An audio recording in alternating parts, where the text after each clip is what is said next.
treats me with respect. He says he loves me all the time. He calls me 15 times a day. He likes to make sure that I'm fine. You know, I've never met a man who's made me feel quite so secure. He's not like all them other boys, they're all so dumb and immature. There's just one thing that's getting in the way. When we go up to bed, you're just no good. It's such a shame. I look into your eyes, I want to get to know you, and then you make this noise and it's so apparent it's all over. It's not fair and I think you're really mean. I think you're really mean. I think you're really mean. Oh, you're supposed to care, but you never make me scream. You never make me scream. Oh, it's not fair and it's really not okay. It's really not okay. It's really not okay.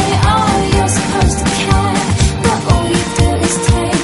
Yeah, all you do is take.